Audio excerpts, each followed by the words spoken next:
We are getting some new video out of Kingwood, Texas, where streets have turned into rivers. And at one point, FEMA said the water in the area was rising at the rate of 1 foot per hour. This is video from our correspondent, Tony DuKoupil, and he joins us on the phone now.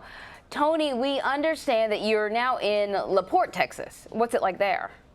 LaPorte, Texas has blue skies and warm temperatures, and things are looking good. The area southeast of Houston has come out the other end of this hurricane, but in Kingwood, where we were yesterday evening, the situation is still dire. Kingwood, at about 2 p.m. yesterday, with the rising water, was shut down by FEMA, which took over the operation, the rescue operation, because the currents were so strong coming out of the San Jacinto River that Houston police boats were struggling. Multiple volunteer boats capsized or were trapped in trees.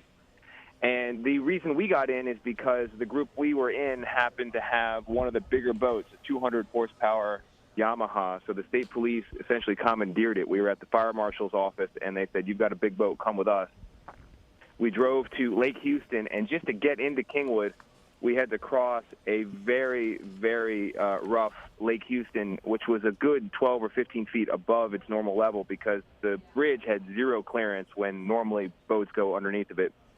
Across Lake Houston, we found the west fork of the Jacinto River, and then to get into Kingwood, we simply turned right off the river and continued on to the lake that had become that had covered the golf courses there. And that's when things got very spooky because there are large, beautiful homes all along the lake and all along the golf course, and all the buildings close to the banks were covered all the way up to their roof lines. And the mansions themselves, these are large, very desirable homes.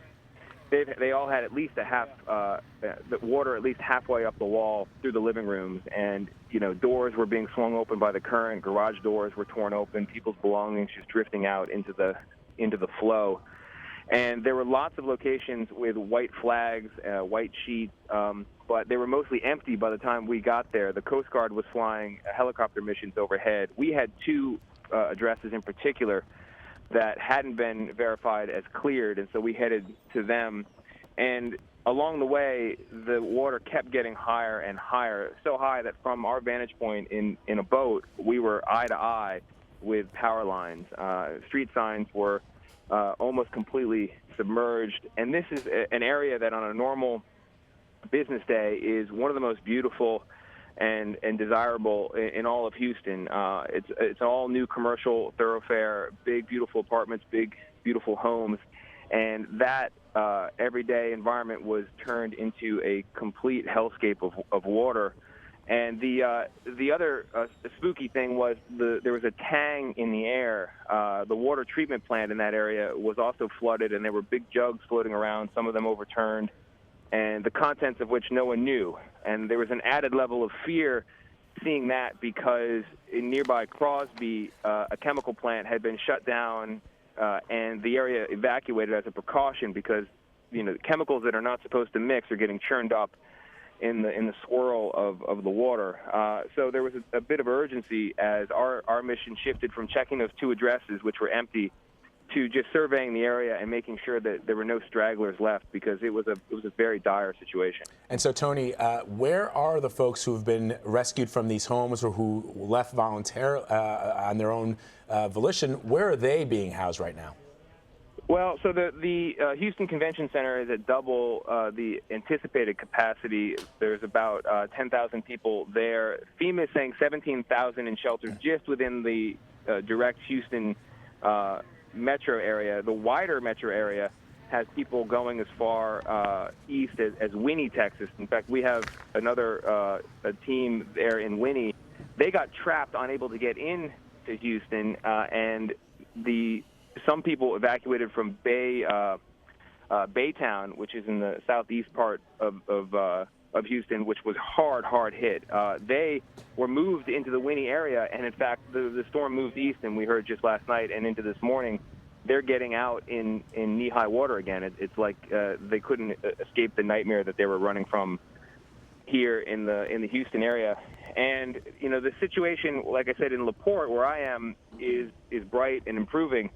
But Houston itself remains a pocket of islands. We were out last night with the volunteer rescue crews coordinating with Houston police, and there was uncertainty about the strength of the Addicks Reservoir, which had been overtopped for the first time in its history during the day. And there were reports that it had been breached, and so our crew and other crews rushed to that location late last night. And the water was creeping up a little bit, and we jumped in looking for any stragglers in that area. And it's been like that, where you go into a place, you see that it's been cleared, but there's a moment where there's some kind of a higher point, a hump, that prevents the boats from going further. But at the same time, the water is already so high that cars can't get to that new launch point. So there are areas that are literally cut off. And so the city is a lattice work of cleared areas, dry areas, and areas where people still haven't been able to get, believe it or not, 2 or 3 days after the real rainfall. Tony, you mentioned being with the volunteers who were coordinating with the police. One of the things that Vlad and I were talking about that sort of struck us, or struck me anyhow, is the appeal for civilians to come on in and help. Typically in an emergency scenario like this, authorities are usually telling civilians to stay out of the way because they don't want to be hampered by them. But in this case, authorities are really depending on them. And you said that they were coordinating with police. Can you tell me a little bit more about how that coordination works? Sure. So there are various groups. One's called the Cajun Navy. There's a Louisiana Cajun Navy. There's the Louisiana Search and Rescue. And they all communicate using Zello, which is a kind of radio broadband app that works like a walkie-talkie. And they go to a given location where the authorities are asking people to check in: boat numbers, names, your capacity on your boat, engine size. And from that location, that's where the 311 calls and the 911 calls are routed. And we went to a location yesterday at the Harris County Fire Marshal's office, where the state police and the fire department had a big whiteboard, had a list of about a dozen volunteer crews, number of people, number of boats, maximum engine size, and then they also had a list of addresses, and they were dispatching people out from there.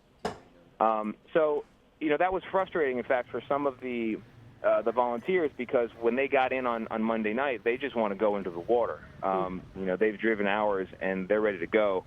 And it's frustrating for them to be hampered or delayed by what they see as bureaucracy. But it does, from this vantage point, and we'll see what the days ahead bring and the backward-looking reporting shows, but it appears that the coordination was pretty successful.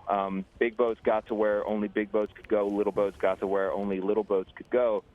And the death toll is continuing to creep up, and it's hard to know the counter-hypothetical, but it does seem to have been an effective and unprecedented coordination between volunteers and federal and state resources. Yeah, I mean, thus far I haven't heard of emergency personnel having to save civilian volunteers in any way or intervene. And you're right, it does seem to be working as well as it could.